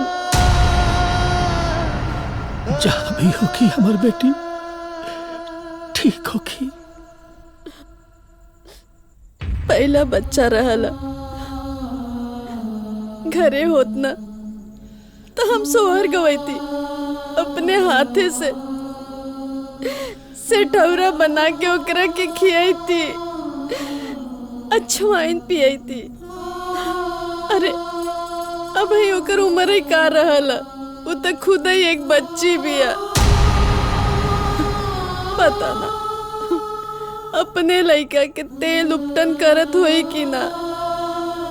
अरे हम तो कितनी अभागिन है कि अपने नाती के काजर तक ना लगा पौनी। काजर तक ना लगा पौनी।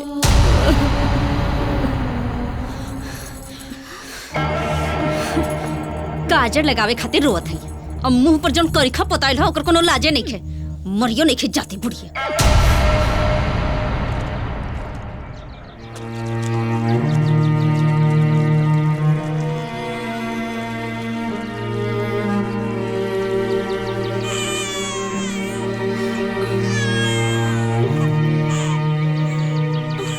दो दिन से कुछ खैले पीले नहीं के ऐसे दूध उतरत नहीं के कहा किया है अपन बबुआ के।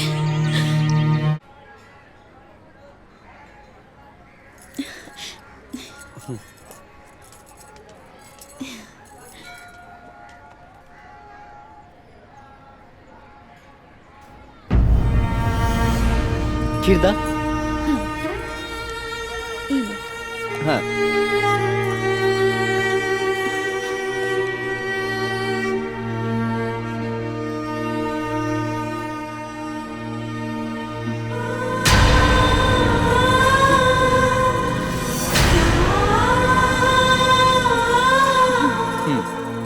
ला खीरदा हाँ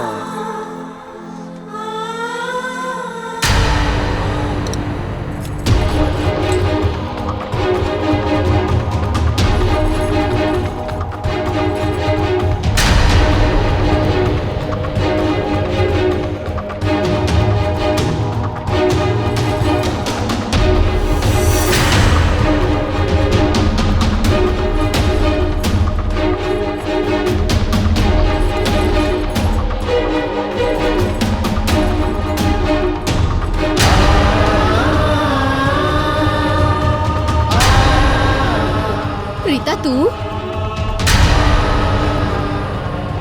रीता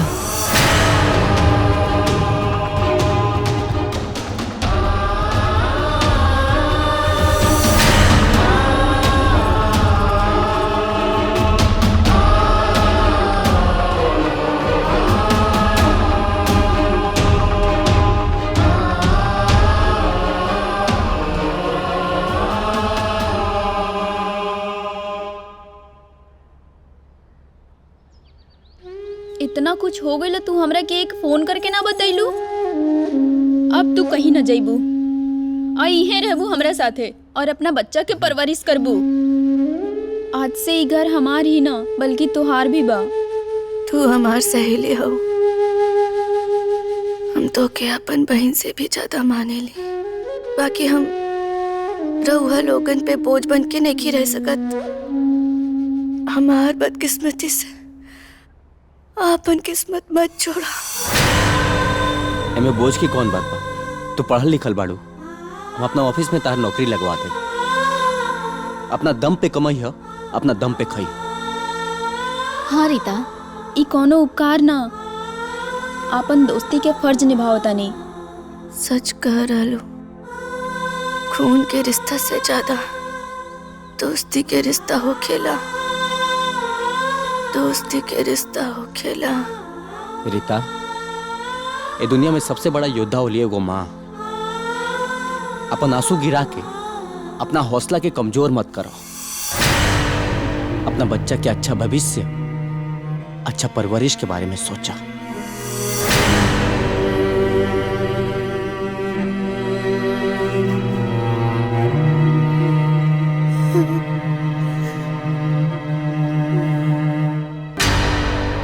रामदूत मैं मातु जानकी, सत्य शपथ करुणा निधान की। यह मुद्रिका मातु मैं आनी, दिन ही राम तुम कह सिंह दानी। हनुमान जी कहते हैं, हे माता जानकी, मैं श्री राम का दूत हूँ, करुणा निधान की सच्ची शपथ करता हूँ। हे माता, यह अंगूठी मैं आपके लिए लाया हूँ। श्री राम जी ने मुझे आपके लिए मुद्रिका दी है।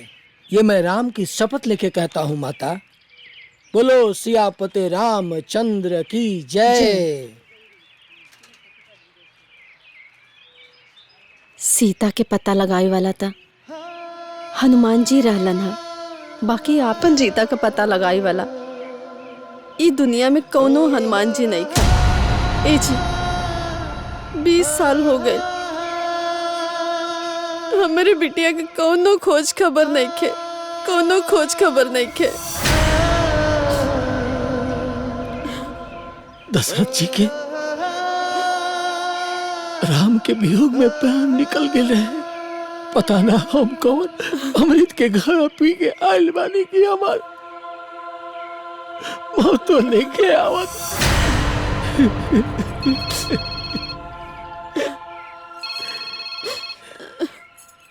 पता ना इतना सवेरे सवेरे के फोन करा था। हेलो माई, हम रीता बोला तानी।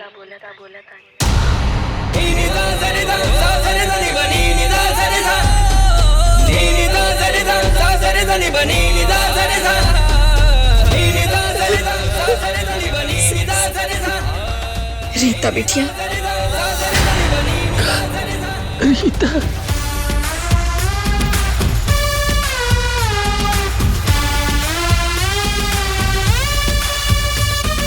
नारी कहली है रो रो, नारी कहली है रो रो। अब मत कर, अब मत कर, अब मत कर, अब मत कर, अब मत कर, अब मत कर नारी के उपहार। खत्म कर नारी के वनवास, खत्म कर नारी के वनवास, खत्म कर नारी के वनवास, खत्म कर नारी के वनवास। माई, हमार वनवास पूरा हो गए। हम वापस आवतानी, वापस लौट के आवतानी। रीता बिटिया, तू कहाँ बाड़ू? तोहार बाबूजी और हम तोहरा के ले वही आवतानी। रउआ लोगन के आवे के जरूरत नहीं के। रउआ लोग खाल हमार ससुराल पहुँच जाइब, हम ओइजा आ जाइब। माई, भाई भौजाई के लावे मत भूलिया, उनकरा के जरूर लेके आइया। कहे से कि काल के सूरज के किरण हमार जिंदगी में फैलल अंधकार के मिटाई।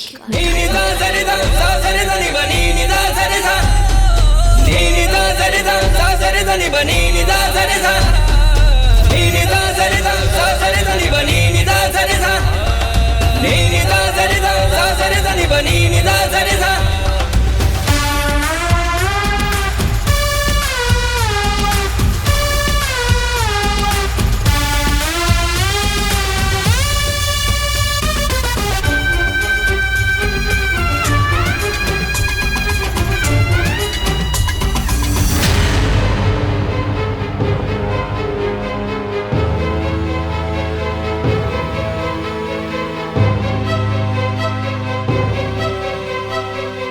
इतना साल बाद का लेवे आयल बाड़ा? अच्छा हिस्सा बखरा, एगो घेवड़ा ना मिली। हाँ वो हमार बेटा के खून नहीं खे। लाज शरम नहीं खे आ रहल बा? हैं दही जरा लोगन, मुंह उठैला आ गईला, निकला जैसे। हम तो पहले ही मना कर ले रही कि मत चली लोग। अब सुनी गाड़ी, अब महारानी का पते नहीं खे।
जी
रामेश्वर, ई रामेश्वर ना हा,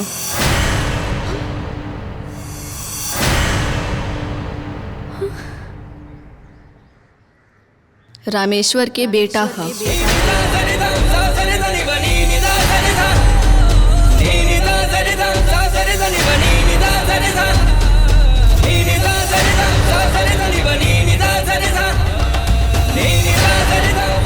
यह हमार 20 साल के तपस्या, संयम, अग्नि परीक्षा से निकलल, तप से निकलल हमार बेगुनाही के सबूत कि हम बद चलन नहीं खी। मिला ली आंख नाक, मिला ली नैन नक्श, कद काठी, आँखी, कान, मिला ली। और का सबूत चाहिए रहुआ के कि हम बद चलन नहीं खी, कि कि हम चरित्रहीन नहीं खे। रीता चरित्रहीन नहीं खे। अरे हम पूछा तानी ही समाज से हमेशा एगो औरत के ही अपन पवित्रता काहे साबित करे के पड़ा था। राम के वनवास तो खत्म हो गई, बाकी सीता के वनवास कब खत्म होगी? कब तक मीरा के विष का प्याला पिए के पड़ी? कब तक राधा के आंसू बहावे के पड़ी? हम पूछा तानी कि कब तक सीता के अग्नि परीक्षा देवे के पड़ी? कब तक? अरे कब तक सती के हवन कुंड में कूदे के पड़ी? काहे हमेशा एगो औरत के ही अपन पवित्रता के सबूत देवे के पड़ेला?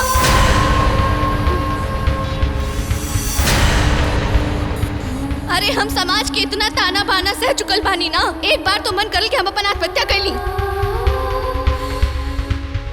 लेकिन ना, हमारा आत्मा हमरा के रोक देलस।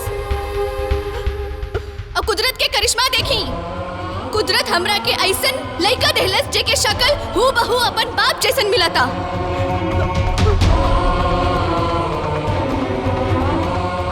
इस सबूत के बड़ा करे में हमरा के 20 बरस लग गए, और ये 20 बरस में हम इतना अपमान सहनी है ना, इतना अपमान सहनी है कि एक एक दिन हमारा अपमान के गई है। कबो आंसू पी के, तो कबो आंसू बहा के, तो कबो रो के।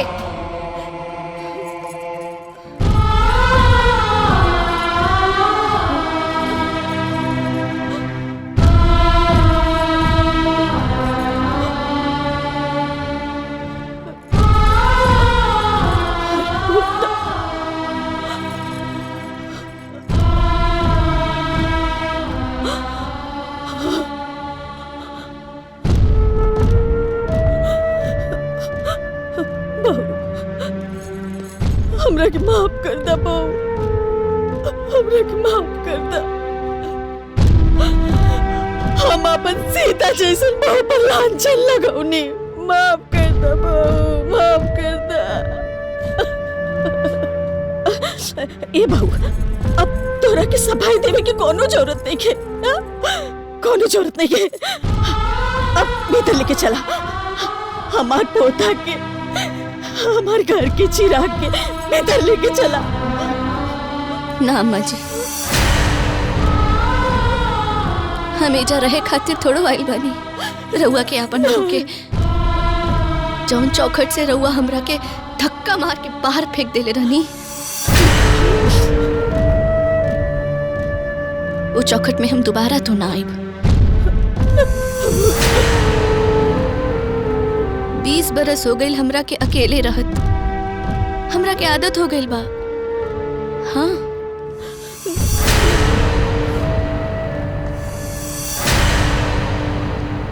रीता बिटिया, अपने नैहरे तो चल सकेलू ना।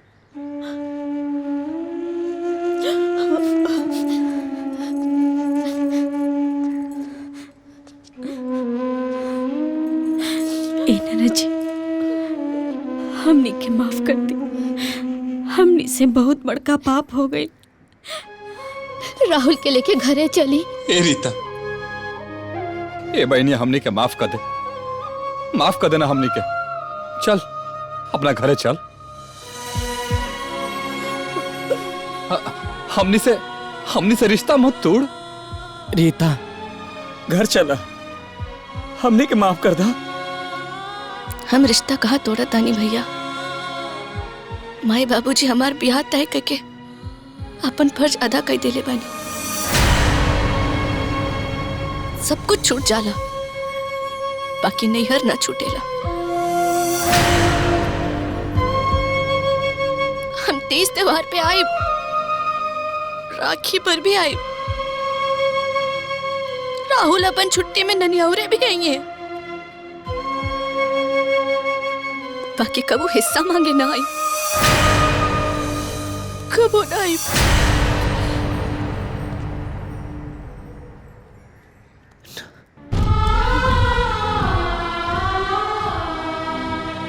आज हम सर उठा के बोल सकते नहीं कि हम नाजायज नहीं की।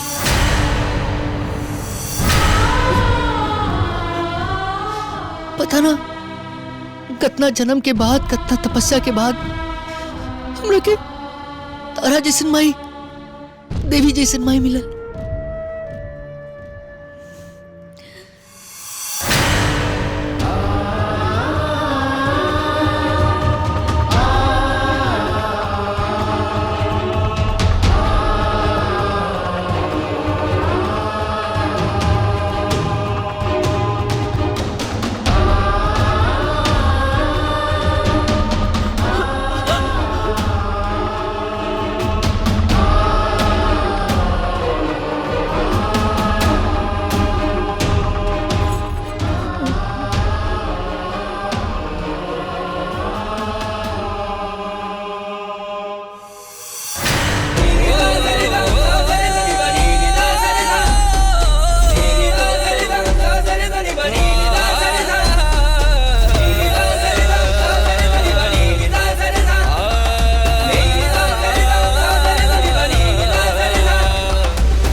आपन पसंदीदा फिल्म देखे खातिर डाउनलोड करी दंगल प्ले ऐप।